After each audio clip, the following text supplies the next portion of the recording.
Bonjour à tous, bienvenue. Que devient le mouvement populaire de libération MPL sur l'échiquier politique au Bénin? En tout cas, on en entend moins parler depuis sa démission du cadre de concertation de l'opposition. On sait qu'en novembre 2025, lors de son conseil national à Abomey-Calavi, il a été retenu que la formation de l'opposition soutiendra la candidature de Romuald Wadayi. Depuis, plus rien. Comme pour prendre des nouvelles, nous recevons le président du MPL Expérience TB. Le parti a-t-il déjà ainsi fait sa mue? Est-il ainsi définitivement de la mouvance présidentielle? Quel avenir pour le MPL? Quel rôle va-t-il jouer lors de la présidentielle d'avril prochain? Quelle lecture, quelle appréciation des dernières élections municipales et législatives? Autant de questions auxquelles nous allons soumettre le président du MPL Expérience TB. Bonjour, bienvenue. Bonjour, Monsieur Vigile. Dites-nous, comment se porte le MPL? Merci. Avant de venir à votre question, vous me permettrez, Monsieur Vigile, de vous dire toutes mes félicitations à vous-même personnellement et au groupe Crystal News, à la radio Crystal News, à votre équipe, pour d'abord votre endurance, votre abnégation au travail. Vous avez fait preuve d'un amour de votre travail qui ne manque pas d'attirer l'attention de tous les observateurs, de tout le peuple béninois en général. Permettez-moi de féliciter en même temps vos collaborateurs pour le travail que vous abattez. Avant de venir à votre question, et que devient le MPL? Le MPL se porte bien, je dirais plutôt très bien. Vous savez que avant aux encablures des élections générales de 2026, le parti a eu à opérer des choix stratégiques pour aborder ces instants. Des choix qui, aujourd'hui, tout le monde constate que ces choix se sont avérés judicieux, pertinents et qui donnent du regain à l'analyse aux différentes analyses qui ont conduit à ces choix que nous avons opérés. Et c'est avec beaucoup de plaisir, je vais dire, que nous avons observé l'évolution de la situation politique dans notre pays. Et nous avons trouvé que le directoire du parti, les cadres du parti ont vu juste en prenant cette décision-là. Vous avez fait allusion tout à l'heure d'abord à notre retrait du cadre de concertation et après le Conseil national qui a suivi, les décisions qui ont été prises. Tout ça sont entrés en ligne de compte pour dire que le parti a opéré des choix pertinents et se porte très bien. Vous parlez de quel choix, Expérience TB? La seule chose qu'on sait, c'est la décision de soutenir Romuald Wadayi pour la présidentielle à venir. Oui, Monsieur Vigile, avant ça, il n'aurait pas échappé à la mémoire des uns et des autres que nous avons été un acteur clé de l'unification, de la réunification de l'opposition afin d'aborder les élections générales de 2026 avec succès. Mais force a été de constater que dans les préparatifs, dans la stratégie à mettre en œuvre pour aborder ces élections, nous n'avons pas été entendus, nous n'avons pas été suivis, et ce qui nous a amené à nous retirer bien avant même les débats de positionnement, de choix de candidature et autres, parce que en face du code électoral voté en mars 2025 et les choix qui étaient en train d'être opérés au sein du cadre, nous étions convaincus que nous allions tout droit dans le mur et que si les propositions que nous avions faites pour aborder ces échéances, si on n'était pas suivis, on était sûr qu'on allait vers une débâcle. Et c'est ça qui nous a amené à nous retirer. Donc, non seulement nous nous sommes retirés, mais nous avons constaté également que seuls nous ne pouvons pas affronter ces élections au risque d'aller en pèlerinage comme certains ont pris le risque de le faire. Parce que les règles sont claires. Lorsque vous allez à une compétition, les règles sont préétablies. Vous analysez avec votre expérience, votre savoir-faire, vos compétences. Et lorsque vous n'êtes pas convaincu, au contraire, vous avez des éléments qui vous prouvent que vous ne pouvez pas affronter avec succès les règles qui sont là, vous changez d'option. Et c'est ce que nous avons fait. Qu'est-ce que vous avez fait comme proposition au cadre de concertation, puisque vous parlez bien de ce cadre de concertation? Merci de me permettre de revenir là-dessus. À l'époque, nous étions convaincus au MPL que nous ne pouvons pas, ou qu'une seule formation politique ne peut pas prendre le risque d'aller affronter les 20% dans les 24 circonscriptions électorales. Et que lorsque la règle, c'est l'article 164 du Code, qui dit qu'il faut 20% dans toutes les circonscriptions électorales ou 10% au plan national lorsqu'on est en accord de législature avec une autre formation politique. Alors, à partir de ce moment, il fallait prendre le risque de se faire évaluer avec le seuil le plus élevé. Et ce que nous avions proposé à l'époque, dans le groupe que nous formions, c'est que nous puissions nous mettre en 2 blocs pour faire un accord entre nous. En 2 blocs, c'est-à-dire, il y avait les démocrates qui avaient 28 députés à l'époque, donc à eux seuls, on peut considérer qu'eux seuls peuvent former un bloc. Après, il y avait 3 partis politiques et 2 mouvements, et nous avions proposé de fusionner toutes ces entités avec un nouveau nom, un nouveau logo, comme d'autres l'avaient fait avant nous. On le fait bien en avant les échéances. Comme l'UPR, vous voulez dire? Comme l'UPR, il y a d'autres qui ont fait. Voilà un exemple, il y a d'autres qui ont fait par la suite. Et on n'avait même pas besoin de grand-chose. Il suffisait de prendre un récépissé, de modifier son nom et son logo au goût du groupe. Et puis, on fait un accord, on essaye de vulgariser et on va ensemble. Vous pensez que c'est ce qui a manqué, c'est pour ça qu'on n'a pas permis aux démocrates d'aller à la présidentielle, c'est pour ça qu'ils n'ont pas pris part au communal? Non, allons pas à pas. Les problèmes ne sont pas les mêmes à chaque niveau. Et puis, il n'est pas très juste de dire qu'on n'a pas permis à un parti d'aller à une élection. Non. Une compétition politique, dans tous les cas de figure, c'est un ensemble de stratégies qui amènent à la victoire. Mais il semble que ces règles-là, pour ne pas dire ce code électoral, vous les dénonciez déjà quand vous étiez au cadre de concertation? Bien sûr, nous l'avons dénoncé parce qu'elle est rude, elle est pénible, elle ne facilite pas, par exemple, elle ne permet pas au MPL qui a été déjà à une élection de repartir à une élection, donc, sauf d'aller en pèlerinage. Le code, il est le problème. C'est une partie du problème, je vais dire. Parce que quel que soit le code, quelles que soient les règles qu'on va retenir pour une compétition, ça ne peut pas satisfaire tout le monde. Maintenant, à ceux qui veulent aller compétir, de s'arranger pour être à la hauteur, pour traverser les règles, quelle que soit la manière. Quelle que soit la manière. Et ça, il faut que les acteurs politiques puissent avoir l'honnêteté de l'expliquer à nos concitoyens. Si nous n'avons pas pu aborder ces élections avec succès, c'est parce que nous n'avons pas été suffisamment intelligents. Et puis, je me permets d'éviter d'étaler les autres problèmes qui ont miné le cadre. Non, parlons déjà de cette proposition, de se mettre ensemble pour aller aux élections et pour pouvoir franchir l'obstacle des 10% ou des 20%. Vous pensez que MPL et le parti de GSR et voilà le parti le mouvement de EDA, si vous étiez mis ensemble pour former un parti, LD d'un autre côté, vous auriez pu aller aux élections normalement? Bien sûr que oui. Et vous n'auriez pas subi le même sort? Non. Vous voyez, c'est-à-dire quoi? Je vais vous expliquer. Il faut avoir appartenu au cadre, vécu les problèmes que nous avons vécus pour comprendre ce que je dis. Moi, aujourd'hui, tout ça est derrière nous et j'évite d'étaler les problèmes.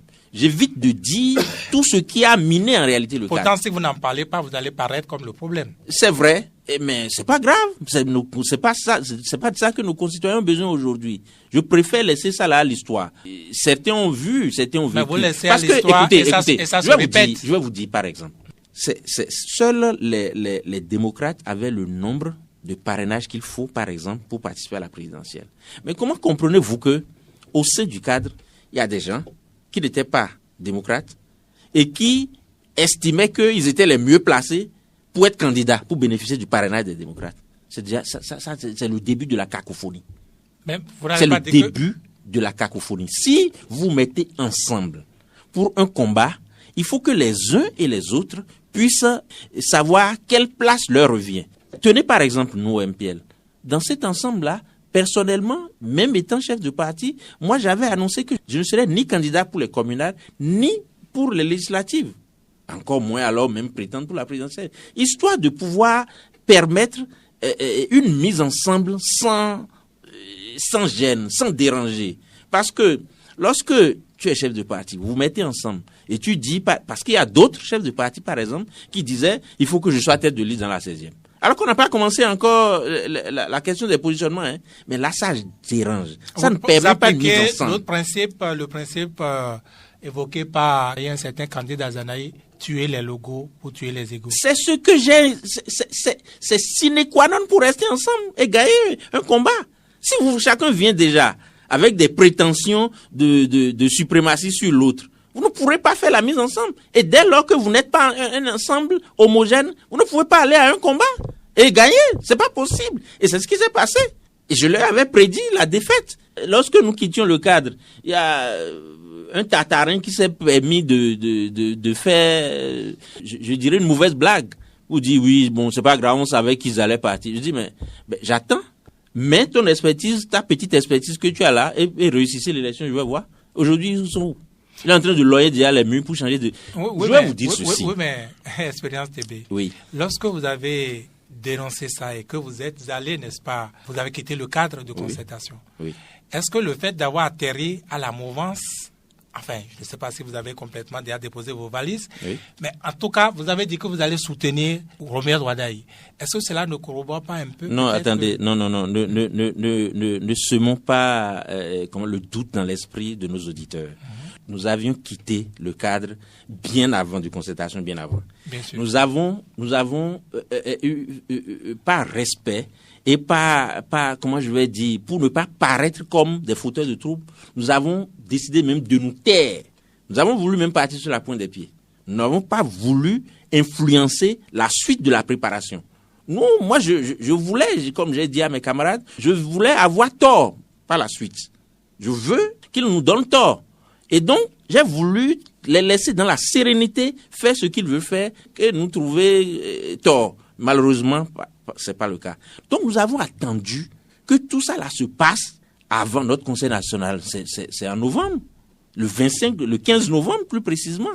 Et là, les dés étaient déjà pipés et tout le monde connaissait là où il est. Et après analyse de la situation, nous avons mis en place des commissions qui ont travaillé plus d'1 mois et demi avant d'en arriver à la décision d'aller soutenir le candidat Romuald Wardai. Parce que dans le contexte où on s'est retrouvé, c'est le meilleur, celui qui était à même, qui allie compétences, expérience et était en capacité de répondre, nous, à nos aspirations. Et il faut bien le dire à nos auditeurs. Nous avons décidé d'aller soutenir Romuald, pas comme les autres. Nous n'avons pas décidé d'aller soutenir le ministre d'État Wardai pour assurer une certaine continuité. Au contraire, nous avons dit que c'est celui qui est indiqué pour apporter une rectification au projet de la rupture qui est en train de venir à terme.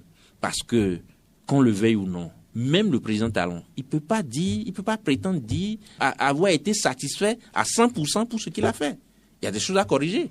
Et encore moins, et plus encore, j'allais dire, nous autres qui avons critiqué cette gouvernance-là pendant quasiment près de 10 ans. Donc, il y a des choses à corriger. Nous avons estimé que dans le lot, c'est le seul qui peut corriger, qui peut apporter ces corrections pour amener un Bénin vers un Bénin de paix, oui, où il fait mieux bon vivre. Comment il est le seul? Parce qu'on ne connaît pas les autres non plus. Il n'a jamais eu de compétition qu'il a gagnée dans la mouvance.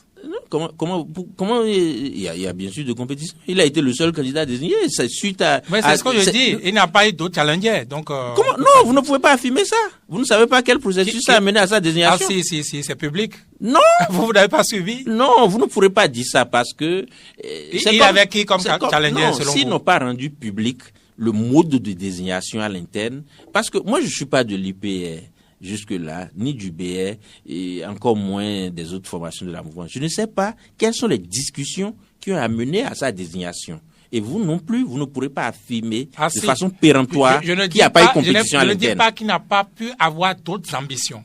Mais je dis qu'il n'y a pas eu de compétition. Mais parce que ce n'est pas rendu public. Vous ne savez pas. Même les acteurs, même s'ils se taisent beaucoup, eh bien, leur silence dit qu'il n'a jamais rien eu. Non, vous ne pouvez pas interpréter leur silence comme ça. Non. Je dis, le candidat désigné par la mouvance, pas parce qu'il n'y a pas d'autres qui aient été désignés quelque part et autres. Mais sinon, donnez-moi un exemple d'autres candidats que vous connaissez. C'est celui qui a les compétences, capacité à améliorer l'œuvre qui a été entamée en 2016. C'est le Romain Wadaï. Par hasard, au moins Patrice Talon a posé cet acte positif que vous appréciez. Ah oui, ça je le dis. Et non seulement pas celui-là seul. L'acte que tout le peuple béninois doit saluer le plus, c'est la décision de ne pas revenir, que le président Talon ait pris, de ne pas revenir sur sa propre décision briguer sa parole, de briguer un autre mandat. Parce que, tel que les choses se présentent, on est en mesure de dire que s'il voulait aller dans ce sens, il aurait pu nous conduire. Parce que nous n'aurions pas pu nous opposer outre mesure à ce qu'il mette un tel schéma à l'opposition, vous n'avez pas les moyens, vous n'avez jamais rien réussi contre lui. Non, on n'a jamais rien réussi, merci. C'est le vrai mot, ça. On n'a jamais rien réussi. Parce que j'ai été à l'avant-garde des combats depuis 2019 pour participer. Comment nous n'avons pas pu participer aux législatives de 2019. Ensuite, 2020, 2021, quand au fond, vous y avez été, vous vous rendez compte que nous avons échoué, pas parce que le camp de la mouvance était trop fort, mais plutôt parce que l'opposition était trop faible. Ça, nous ne le disons pas parce que aujourd'hui les choses sont telles, mais c'est la réalité. Je trouverai l'occasion. Vous n'avez pas non plus réussi, vous, au MPL, avant de parler de cadre de concertation. Mais bien sûr, et nous l'assumons. C'est pour ça que nous n'avons même pas pris nous étions en capacité de repartir aux élections. Mais je dis à mes camarades, mais pourquoi se battre pour aller en pèlerinage, pour récolter des 2%, des 3%? Il faut suivre l'évolution de l'histoire. Ce n'est pas parce que nous n'avons pas été totalement d'accord avec la mise en œuvre des réformes politiques. Mais il y a quand même, il faut avoir l'honnêteté, avec recul aujourd'hui, il faut avoir l'honnêteté de dire qu'il y a eu un bien. Romuald Wadaï qui a été généré par Patrice Talon tout court, comment vous pensez qu'il puisse faire autre chose, faire d'autres options de gouvernance en dehors de ce qu'on a vu juste là, en dehors du système qu'il a généré? Non, écoutez, même dans une famille, quand on a des jumeaux et ils étudient de la même façon, c'est les mêmes résultats qu'ils obtiennent à l'école.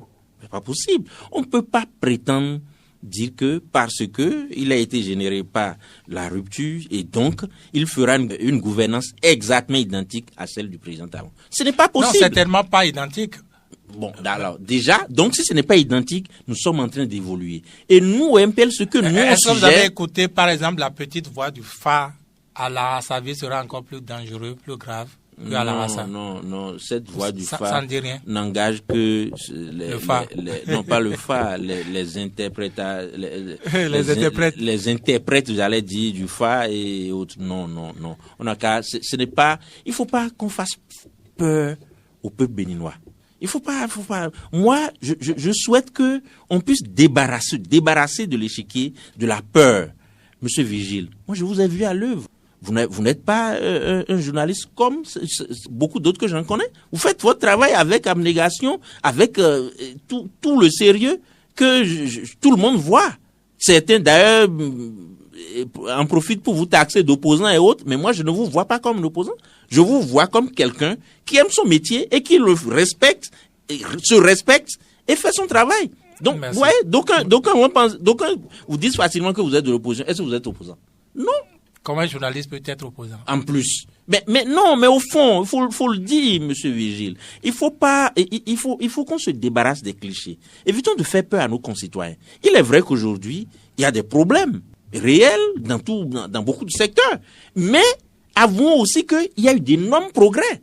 Et que ce qu'il faut, ce dont on a besoin maintenant, c'est corriger les imperfections. Améliorer ce qui n'a pas marché pour la suite de la marche. Mais dire que non, se faire peur, ça a été dû, il peut être plus à la sa vie sera dû. Non. Les gens n'ont qu'à arrêter ces critiques. Je pense que si ensemble on donne la main au ministre d'État Wadaï, on essaie de lui faire des propositions. Aucun homme, personne, aucun acteur politique a priori, ne vient pour chercher le mal de ses concitoyens, c'est pour le bien.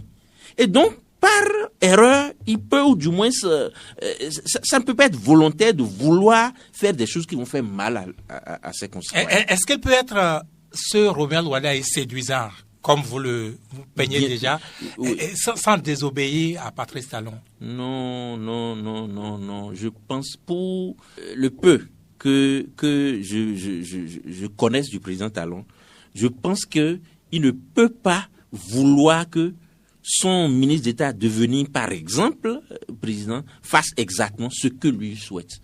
Non. Il faut qu'on puisse, il faut pas qu'on exagère. Les gens, il faut pas qu'on fasse des extrapolations pour se faire peur. Je pense que lorsque le ministre d'État Wadaye sera élu président, il aura la latitude de mettre en œuvre son programme en corrigeant, en améliorant ce qui a été fait ces 10 dernières années pour que les Béninois puissent mieux se sentir dans un Bénin plus paisible où tout va pour le mieux. Déjà, je constate que les gens ne donnent pas assez de la voix à ce qui est fait de bien, à ce qui a été réussi. C'est qui, les mouvanciers? Même les mouvanciers. Je l'ai dit à un certain nombre. Vous voyez, et vous n'allez pas me démentir quand vous voyez la communication au sein de la mouvance. Est-ce qu'ils vendent bien le travail qu'ils font? Ils ne le vendent pas bien. Ça, c'est vrai. C'est leur problème. Oui, c'est leur problème, effectivement. Ils ne le font pas bien, ça. Il faut être honnête et je sais que vous serez d'accord avec moi. Si vous étiez, par exemple, un acteur de cette mouvance, Vigile que je connais, vous vendrez mieux le travail qu'ils sont en train de faire. Et donc... Mais ce qu'ils vendent, par contre, et qu'on sait, c'est la violence, la brutalité de cette gouvernance. Est-ce que vous pensez que Patrice Talon, comme il a dit là, laissé sous-entendre qu'il est kamikaze, il fonce. Est-ce que vous pensez que Romuald Wadaye va réussir sans devoir être kamikaze un peu, sans foncer? Non, il ne sera pas kamikaze. Il va pas foncer. Il gouvernera dans la paix, dans la sérénité, tout en améliorant ce qui a été les points d'Achille qu'on peut noter dans tout ce qu'ils ont fait. Vous savez... Pourquoi vous êtes si sûr? Je suis convaincu parce que ce que je vous dis, vous verrez que Dieu nous prête vie, vous le constaterez les mois à venir, parce que l'homme a tendance à s'améliorer avec le temps. Même le président Talon, si il lui revenait de continuer, par exemple, il changerait beaucoup de choses. Vous êtes certain, on continue d'arrêter des gens et de jeter des gens en prison? Non, et pourquoi on ne vous a pas arrêté, vous? Moi, je n'ai jamais été arrêté. Non, si les gens vont faire de la provocation inutile pour se faire arrêter, c'est autre chose. Voyez-vous, il est vrai que je plaide aussi pour la libération des prisonniers politiques. Je plaide pour le retour de nos compatriotes qui sont derrière nos frontières parce qu'on a besoin de tous les Béninois pour construire un Bénin. J'ai du mal quand j'entends des Béninois qui sont dehors et qui vitriolent notre pays. Pendant que vous souffrez à l'intérieur ici pour bâtir un Bénin rayonnant, pour montrer que nous sommes un Bénin de talent. D'autres, à l'extérieur, chaque matin, parce qu'ils se sont retrouvés dans cette situation, tirent sur notre pays. Je souffre de ça. Et je souhaite que ces questions-là soient réglées. Mais on ne fait rien pour le temps de la main non plus, non, de l'intérieur. Nous amènerons, à partir de 2026, les autorités compétentes à tendre la main à ces gens-là. Ils vont rentrer. Les exilés vont rentrer. Ils rentreront. Pareil pour les prisonniers politiques. Ils sortiront. Ils doivent commencer par faire leur bagage pour sortir. Même si c'est au cas par cas, il va falloir que nous puissions régler cette question. Il n'en a pas mieux qui ne méritent pas de sortir? Oh non, tous méritent. Et d'ailleurs, au-delà, nous, au MPL, nous l'avons dit, même au-delà des prisonniers dits politiques, il y a d'autres cas que nous sommes convaincus qu'il faut trouver un moyen pour les faire sortir. Quand vous voyez le nombre de cadres béninois qui sont tombés au travers des lois et qui se retrouvent dans les prisons. Regardez, M. Virgile, pour former un journaliste, regardez le temps qu'il faut pour qu'il fasse ses études primaires, secondaires, avant de venir à l'université. Et après son parchemin, regardez la formation qu'il doit avoir sur le terrain, la formation pratique qu'il doit avoir. Pour se bonifier. Avant qu'on espère en trouver quelques-uns dedans. Parce que tout le monde n'a pas le talent. Il peut avoir fait toute la formation, tout fait, mais ne être jamais bon. On n'a pas plusieurs Virgiles au Bénin.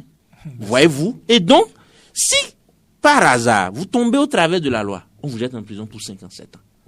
Qui paie? C'est le pays. Je pense qu'il faut trouver un mécanisme. Et c'est ainsi que dans toutes les autres corporations, des ingénieurs, des financiers, des administrateurs des impôts, il y en a beaucoup qui sont aujourd'hui dans nos prisons. Et d'ailleurs, les prisons sont remplies. Si ceux qui ont eu le courage d'aller les visiter, vous constaterez que la population carcérale est insoutenable. Il y a plus de monde en prison qu'au dehors. Je ne vais pas dire exactement ça, mais il y a nécessité de jouer, de réfléchir à comment est-ce qu'on va faire pour diminuer. Est-ce que pour certains délits, on va amener les gens à aller finir leur peine chez eux avec des bracelets électroniques? Est-ce qu'il faut réviser des lois pour...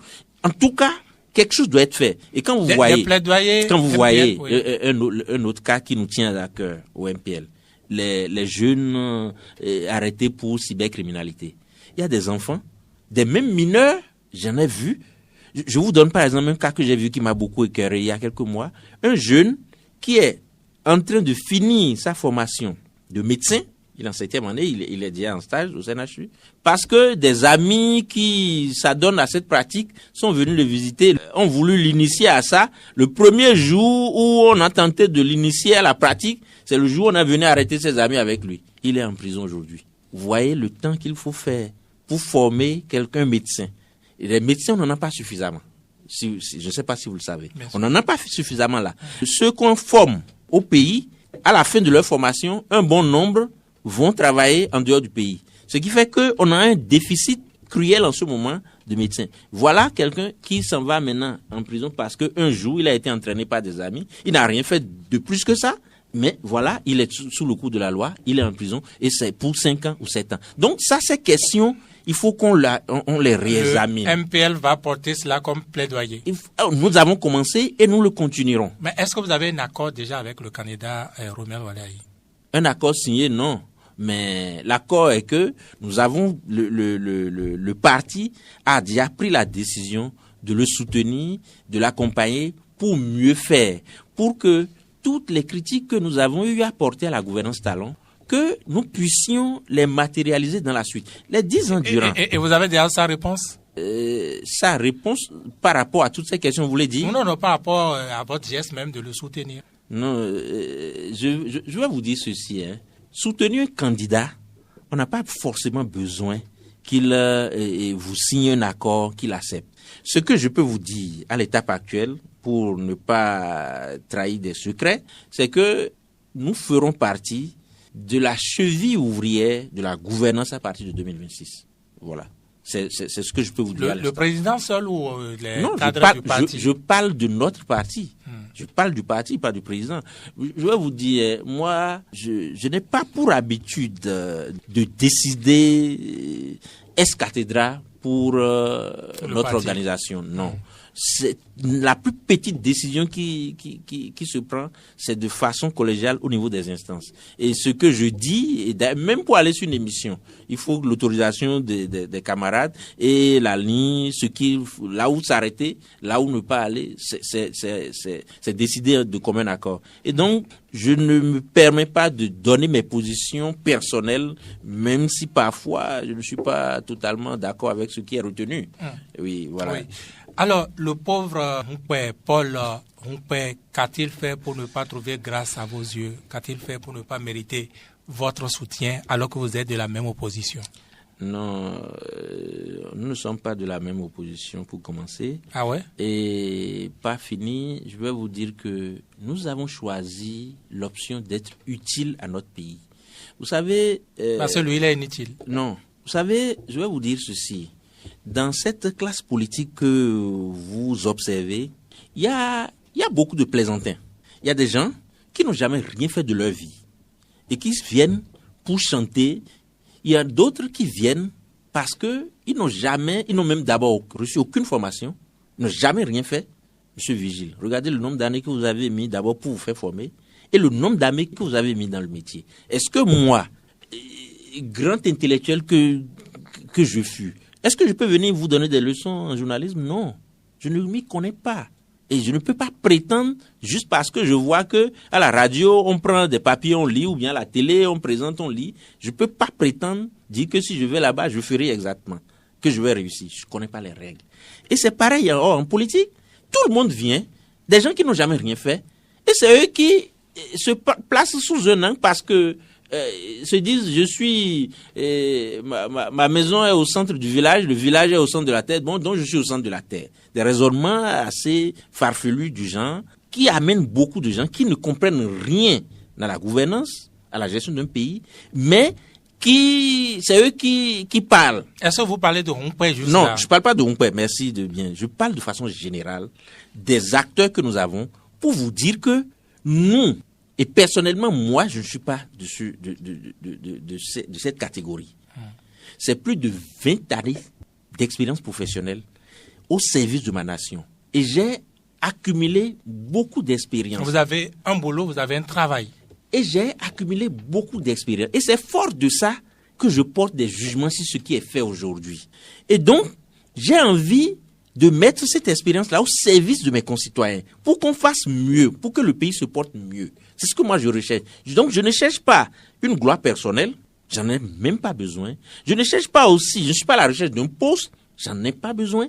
Et donc, aujourd'hui, mon challenge, c'est de pouvoir contribuer à ce que les gouvernants de demain fassent mieux pour notre pays.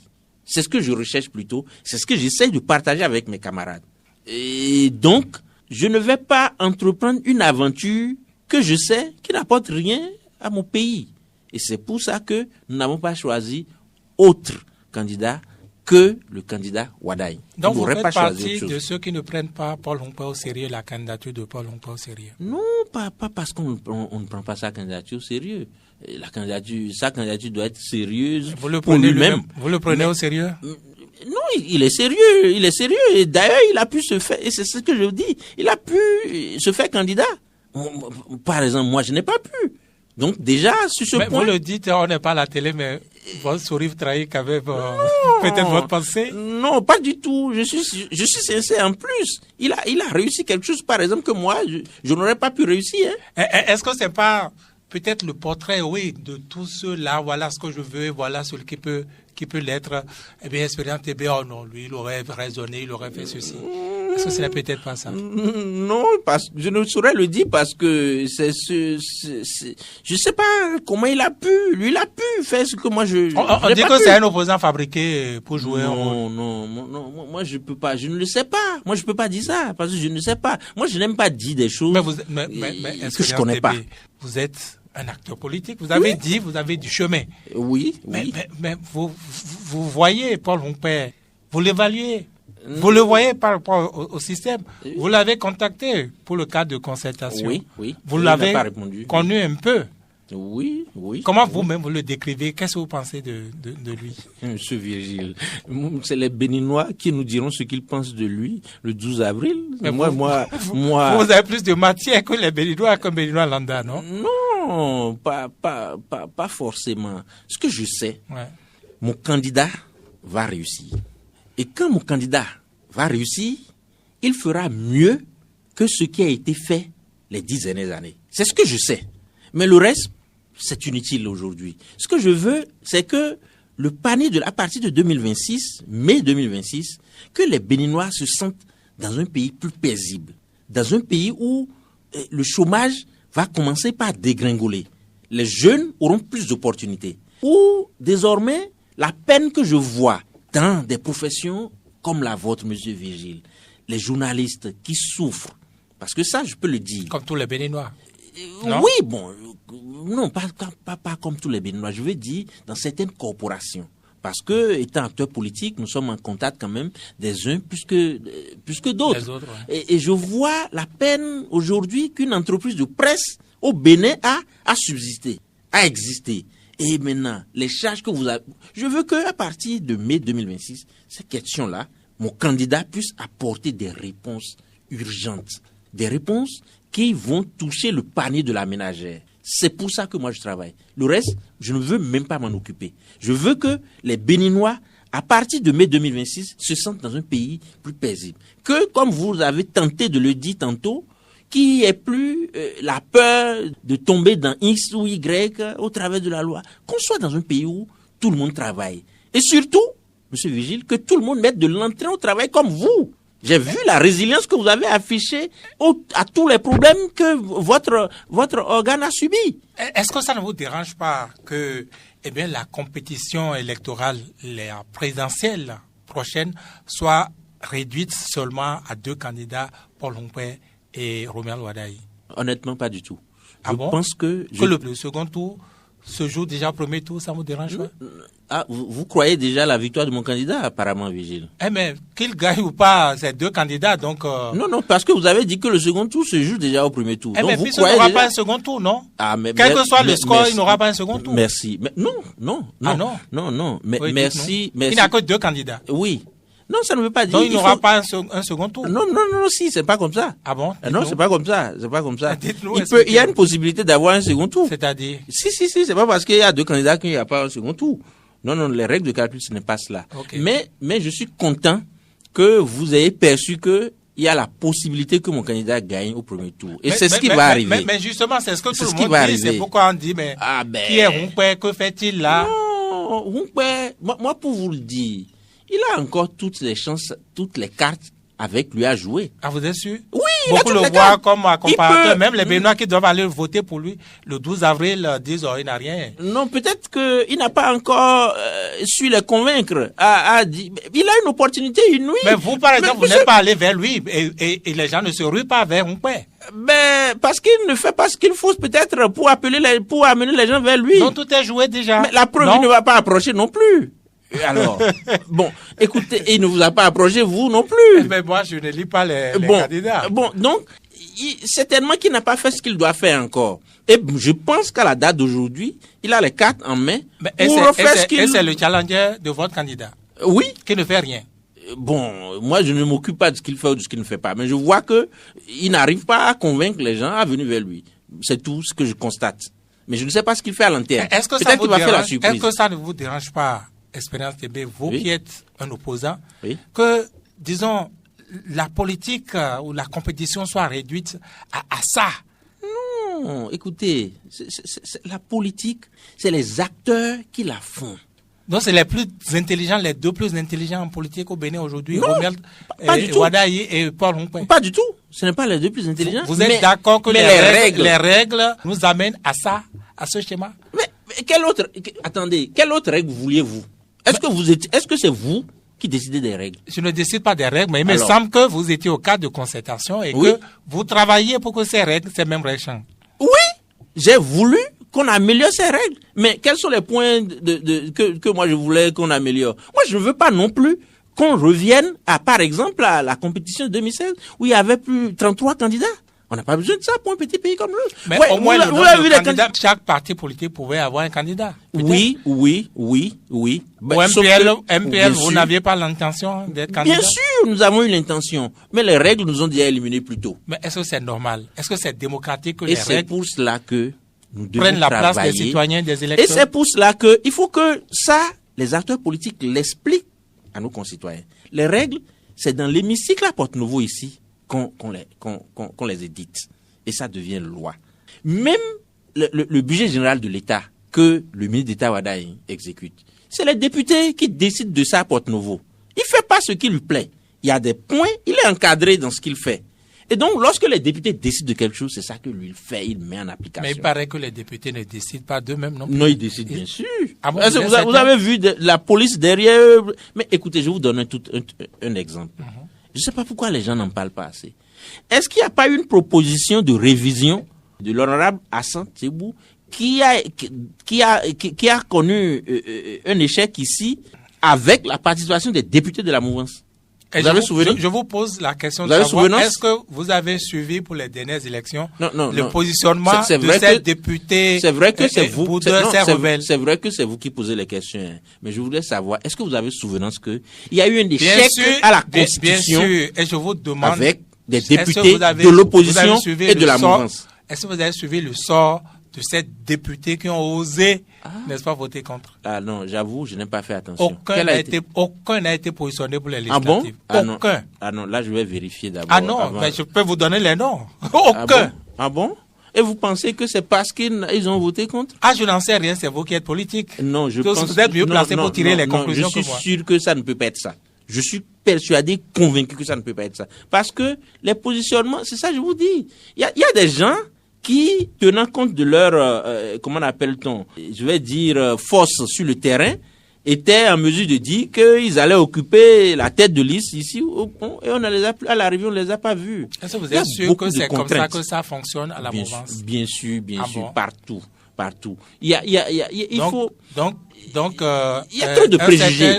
Joseph Diogbenou n'avait pas souhaité être candidat à la présidentielle, là? Peut-être oui. Mais c'est pas parce Est-ce que c'est pas sa volonté qu'il a jeté l'éponge, vous pensez? Même si ce n'est pas sa volonté, je vais vous dire ceci. Même en tant que chef de parti, il m'est arrivé à plusieurs reprises de ne pas pouvoir faire passer ce que je veux à mes camarades. Et je plie les chines. Ça, c'est le MPL. Est-ce que vous trouvez normal que Patrice Talon ait à lui seul 2 partis politiques et peut-être plus encore? Moi, je vais vous dire ceci. Répondez à ma question. Non, je veux répondre à cette question. Lorsque, en 2019, il y a eu la gestation de 2 partis politiques, moi, j'ai pensé que c'est la plus grosse erreur que le président Talon venait de faire. Parce que ça va fragiliser son camp.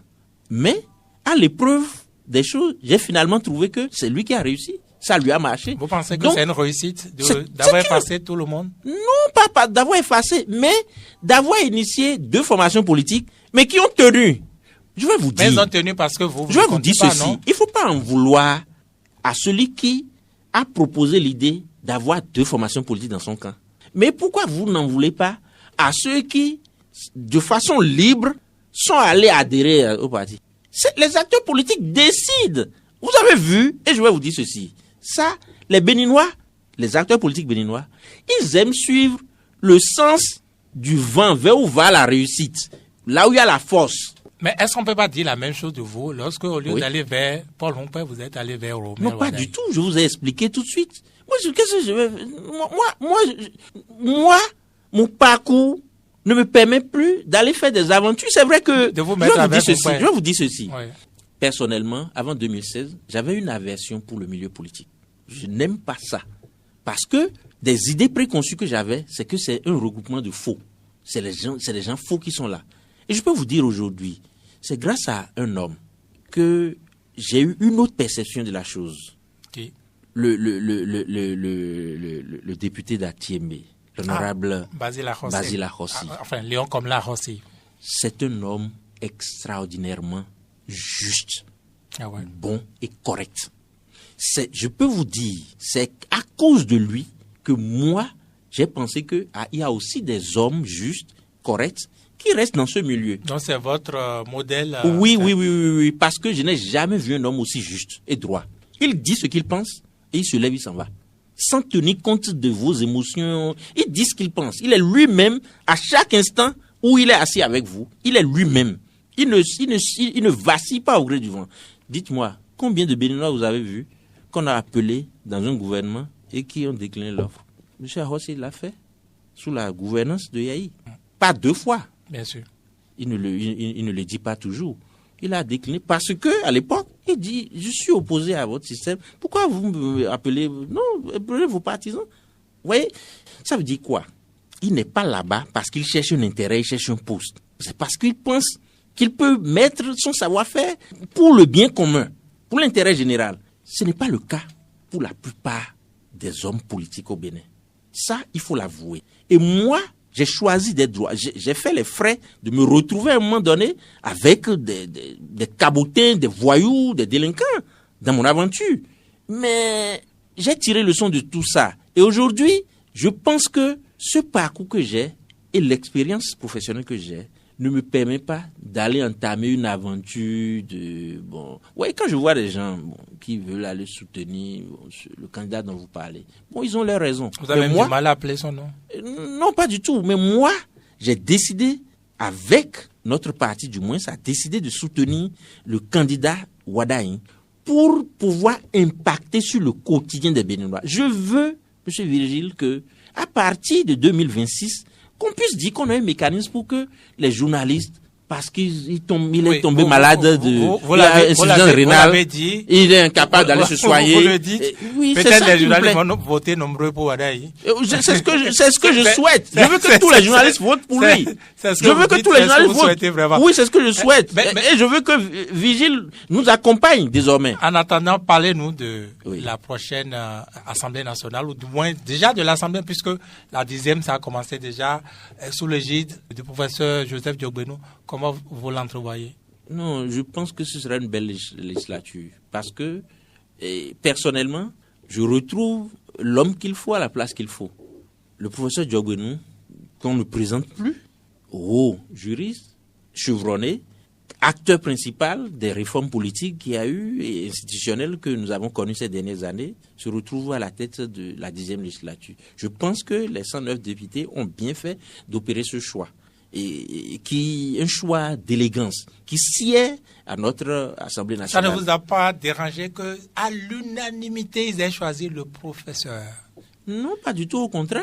Je pense que le bagage de l'homme, la carrure de l'homme, son expérience a pesé pour qu'il y ait cette unanimité. Donc ça n'a pas été joué ailleurs? Non, on saurait le dire. Écoutez... Peut-être que vous n'en savez rien, mais pourquoi vous dites d'emblée non?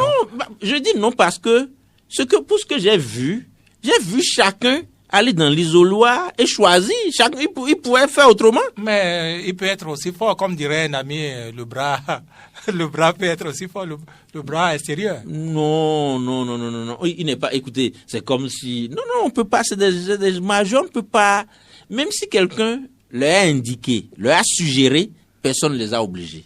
Donc, je trouve que ils ont bien fait. C'est un choix bien fait. Et moi, je pense que il faut pas, sans préjuger, la 10e législature peut venir corriger les écueils, les insuffisances qu'on a connues dans les différentes lois qui sont là. Et le professeur Diogbenou est le mieux placé également pour nous aider à faire ce travail. Ce Parlement sera sans opposition? Non. C'est ce que j'ai dit tantôt. On ne peut pas dire sans opposition. C'est pas parce que moi je ne me retrouve pas là-bas que je vais dire qu'il n'y a pas d'opposition. C'est pas parce que mais il y a quel les camarades parti de l'opposition là-bas? C'est pas les partis. Et dites-moi, quel est le parti que l'oracle a désigné pour dire que c'est celui-là qui doit faire le bonheur des Béninois? C'est quel parti? C'est du vent qu'ils vendent. Là, vous parlez comme Patrice Talon, il dit que les partis idéologiques, tout ça, ça ne veut rien dire. Non, ce n'est pas ce que je dis. Mettons-nous tous ensemble pour développer le Bénin. Ça, par contre, ça, il a dit ça de bien. Parce que dans ceux qui s'opposent à la gouvernance, là, si on doit aller leur faire une autopsie, combien d'entre eux on va voir sincères dans leur ventre, qui ne défendent pas que leur position, qui ne parlent pas que en fonction de la position où ils se retrouvent. Ils sont nombreux, les acteurs politiques, qui veulent juste aller à l'Assemblée parce qu'il veut être député et gagner un salaire de député. Moi, par exemple, ce n'est pas mon cas. Ça ne m'intéresse même pas de me retrouver là-bas. Pas du tout. Alors, donc, est-ce que c'est parce que quelqu'un, et je vais vous dire, tous ceux qui se réclament de l'opposition, la plupart d'entre eux, qui veulent être députés, certains l'ont dit, d'autres ont dit qu'ils sont allés une fois et il faut qu'ils repartent. Ouais. Donc, ce n'est pas forcément... Et ils sont repartis. Vous ne trouvez pas que c'est un problème? Non, c'est pas ça le problème. Là n'est pas le problème. Il n'est interdit à personne. Tant que ce que la loi n'interdit pas, c'est faisable. Jusque-là, Monsieur Virgile, rien ne vous interdit demain de devenir un militant d'un parti que vous aurez choisi. Que Eblebou disparaisse et qu'il se retrouve dans les pagnes de l'autre, dans les rangs de l'autre. Qu'est-ce qu'il interdit ça? Mais il disait qu'il faut tel candidat que c'est le mieux à même de combattre le même camp qu'il a rejoint. Ça ne pose pas un problème, ne serait-ce que de logique. Non, il n'y a même pas eu un problème de logique là. Le problème est ceci. Par exemple, juste après ça, il y a eu l'Assemblée, la 9e législature a pris une loi pour dire désormais, si vous êtes élu sur une bannière, vous ne pourrez plus aller dans un autre parti. Oui, mais parce qu'ils l'ont déjà... Voyez-vous, ils l'ont déjà utilisé. Qu'est-ce que je veux dire par là? Oui. Et c'est ça justement que... Et vous ne voudrez pas être frappé. Non, ce n'est pas ça. Ah ouais? C'est ça que nous, acteurs politiques, nous devons vous expliquer. Si la loi laisse une faille, permettez que les 14 millions de Béninois exploitent la faille. Il ne faut pas en vouloir à quelqu'un. On boit de cette eau, l'eau de ce puits, et puis on ferme le puits. Non, pas ça. C'est-à-dire qu'on ne peut pas condamner, comment vous l'appelez, celui que vous appelez, on ne peut pas le condamner de dire que, bon, moi, je vous ai dit... Comment vous avez apprécié ça? son geste, son acte. Je ne suis même pas de son parti pour Non, mais ça. vous étiez concerné. La présidentielle, ça concerne tous les Béninois. Oui, non. Écoutez, ce n'est pas moi. Bon, puisque ça arrange aujourd'hui votre candidat, donc c'est pas mal, n'est-ce pas? Ce n'est pas ce que je vais dire. C'est pas ce que je vais dire. Mais je vais vous dire autre chose. Pour ce que j'ai vu de loin, si ce n'était pas celui que vous appelez Blibou, peut-être c'est un autre qui le ferait. Il n'était pas le seul à vouloir s'opposer. Mais pourquoi c'est lui? Pourquoi c'est passé par lui? Mais peut-être parce que c'était le plus courageux pour dire ce qu'il pense. C'est tout. Sinon, ils étaient nombreux à ne pas être d'accord. Et c'est ça là, c'est la faute à qui? On ne peut pas en vouloir à un autre. Il revenait au chef du parti. Par exemple, lorsque, au niveau du parti, ils ont décidé d'aller dans un bus prendre leur fiche de parrainage. Est-ce que quelqu'un a interdit ça? Vous savez, c'est faisable. Est-ce que, lorsque, au retour, ils ont décidé que les parrainages soient stockés à un niveau, ça a été fait. Voyez-vous, la liberté. Mais ça n'a rien empêché. Voilà. Donc, la stratégie n'a pas été bien pensée jusqu'au bout, peut-être. Et là, s'ils doivent reprendre, je suis sûr qu'ils vont corriger ça. Ils prendront les dispositions pour que cela n'arrive plus. Expérience TB, il y a désormais dans la nouvelle constitution ce qu'on appelle désormais la trêve politique.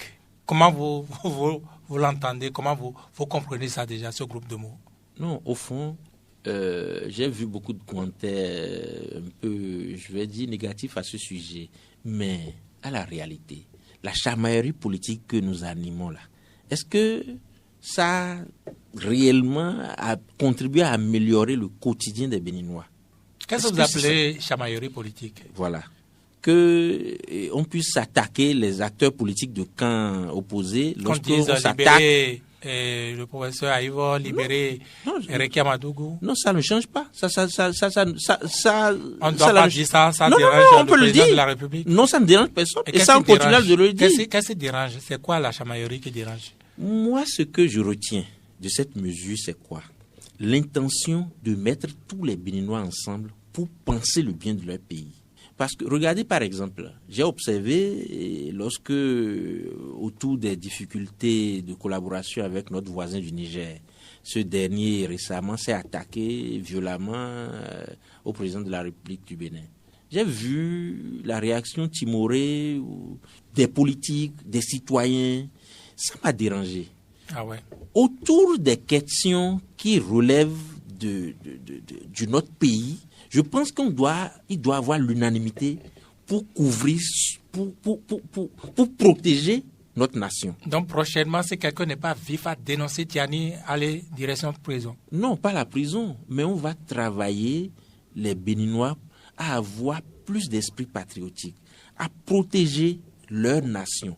Et je pense que la question que vous soulevez... une trêve, qu'on va y arriver? Oui, que dans l'esprit des acteurs politiques et de tous les concitoyens, quand on va finir avec les élections, que tout le monde puisse s'asseoir et dire maintenant, qu'est-ce que je peux faire pour que mon pays se porte mieux?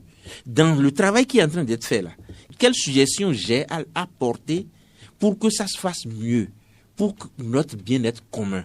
Et moi, je vois par exemple que vous, M. Virgile, vous le faites bien de votre position. Et c'est ce que moi, je veux que tout le monde fasse. Et je pense que c'est l'intention cachée derrière cette mesure. Vous pensez que je pourrais continuer à le faire là? Bien sûr. C'est ce qu'on la trêve politique. Bien sûr. Comment? Mais on vous demande de faire en sorte que, on nous demande de faire en sorte que chacun de nous travaille pour que le Bénin se porte mieux. Je ne peux plus recevoir les chamailleurs. Vous trouvez que je devais mieux me porter? Non, vous allez recevoir tout le monde. Non, chacun de son côté. Non, pas quand il n'est pas interdit de parler. Et la trêve dont on parle, ce n'est pas que personne ne doit s'exprimer, non. On parle, voyez-vous par exemple, regardez la manière dont les grèves étaient gérées. Bon, il y a eu des mesures pour restreindre, encadrer. Bon, ça n'a pas plu à tout le monde. Vous avez vu comment chacun a apprécié ça? Or, au fond, en réalité, il y a un bien caché derrière cette mesure qui profite à nous tous. Nous savons qu'un pays comme le Japon, depuis que nous on était au cours primaire, qu'on nous a enseigné que là-bas, pour faire la grève, tous les travailleurs viennent au boulot, mais ils ont banderole rouge sur la tête. Mais est-ce que c'est un pays pauvre comme nous qui doit se permettre le luxe de fermer, par exemple, les juridictions, de fermer par exemple les centres de santé parce qu'on est en grève. Donc, ce que je veux dire, dans la trêve, nous allons continuer par parler. Ceux qui ne sont pas d'accord vont continuer par dire qu'ils ne sont pas d'accord. À quoi serviront les partis politiques dans une période de trêve politique? Ben, ils vont fonctionner, ils existeront. Il y a certaines choses qu'ils ne pourront pas faire. Par exemple, appeler à aller dans la rue parce qu'on est contre. Depuis 2016, combien de partis ont appelé à aller dans la rue? Non, on l'a fait. Hein. Ah bon? À quelle date? Moi, j'ai participé à plusieurs marches. Hein. On en a fait. Mais vous ne pensez pas que la marche, à la limite, c'est une expression démocratique? Oui. Mais pourquoi ne pas marcher? Mais ne pas marcher aussi et aller discuter avec ceux qui sont aux affaires pour dire voici ce qu'on veut, c'est aussi de la démocratie. C'est le modèle chinois qui vous séduit, c'est ça? Non, pas forcément. Coréen, non coréen? Non, encore moins. On veut éditer un modèle béninois qui règle les problèmes des 14 millions. Qui rappelle la Chine, qui rappelle le modèle nord-coréen. Non, moi je ne veux pas faire ces comparaisons parce que même si aujourd'hui la Chine a réussi, en appliquant ce modèle-là, a réussi économiquement et a une puissance, je pense que le modèle béninois que nous essayons de mettre en route peut nous amener aussi, sans s'apparenter de façon identique au modèle chinois, va nous amener aussi à la prospérité que nous souhaitons. Expérience TB, nous arrivons presque au terme de cette émission. Je vais vous demander, c'est quoi l'avenir du MPL? Vous adhérez à l'un des blocs de la mouvance UPR ou le bloc républicain bientôt? Non, les jours à venir vont vous situer. Permettez-moi de ne pas en parler tout de suite parce que je ne suis pas encore mandaté pour. Mais toujours la question à l'ordre du jour? Oui, si. La question de l'avenir. Oui, la question de l'avenir. De toutes les façons, ce que je peux vous dire là tout de suite, c'est que sans même participer aux élections, le MPL existe juridiquement jusqu'en 2033. Maintenant, de notre volonté de contribuer à améliorer la gouvernance, à jouer un rôle majeur, clé dans la gouvernance qui démarre en 2026, et peut-être que d'autres décisions seront prises. Est-ce que ça ne coûte pas trop cher d'entretenir, de prendre soin d'un parti politique? Ça coûte très cher, ça je l'avoue. Ah ouais? Ah oui. Surtout quand on est de l'opposition, non? Non, que ce soit de la mouvance de l'opposition, quel que soit le côté où vous vous placez, et puis vous aurez remarqué que ceux qui ont plus de moyens règlent plus facilement d'autres problèmes que ceux qui en ont moins. C'est la vie, c'est la nature. C'est la nature, merci. Donc c'est mieux probablement d'aller vers ces grands regroupements, c'est ce à quoi appelle votre champion d'ailleurs, enfin le tuteur de votre champion. Bon, non, ce qu'il demande, c'est mettez-vous ensemble pour faire mieux que moi. Et c'est pas mauvais. Donc vous pouvez vous mettre ensemble. Bien sûr, c'est une possibilité à ne pas écarter. Vous avez donné la moitié de la réponse. Non. Non. Moi, personnellement, je pense que ce n'est pas mauvais parce que ça diminue les guéguerres inutiles. Ce dont on a besoin, c'est de trouver d'emploi à nos jeunes, que tout le monde travaille. Et qu'est-ce que vous tout le monde n'a pas besoin d'être acteur politique. Le renouveau qui vous séduit plus que le bloc républicain? Non, cette question, les militants du parti donneront une réponse très bientôt. Expérience TB, on arrive au thème de cette émission. Merci, M. Vigile. Je continue d'être séduit par tout ce que vous faites, votre groupe de presse. Et j'appelle maintenant les Béninoises et les Béninois à se mobiliser, ne pas se laisser aller dans un fatalisme, je vais aller dire plutôt dans un défaitisme pour l'avenir. Demain, l'expérience que nous démarrons à partir de 2026, je suis convaincu qu'elle sera meilleure que ce que nous avons vécu. Que les gens essayent de se départir de la peur du lendemain. On ne peut pas construire un développement sans passer par des modifications, sans changer les habitudes. Et les habitudes, c'est vrai, parfois ça peut être difficile de changer, mais nous n'ayons pas peur des changements. Essayons, ça peut ne pas marcher, on va améliorer. Et moi, j'ai foi que à partir de 2026, avec notre candidat, le ministre d'État Wadahi, dès lors qu'il sera élu, il y a beaucoup de préoccupations aujourd'hui qui trouveront solution dans cette gouvernance qui démarre. Donc je finis cette émission par une note d'espoir et d'encouragement à tous les Béninoises et tous les Béninois. En tout cas, merci à vous, Expérience TB. Merci d'avoir effectué le déplacement de Porto-Novo. Vous êtes le président du parti Mouvement populaire de libération. Merci à chacun, merci à tous de nous avoir suivis. Jacob Godonou, Casimir Ok ont assuré la réalisation technique de cette émission Grand Angle. C'est encore dimanche prochain.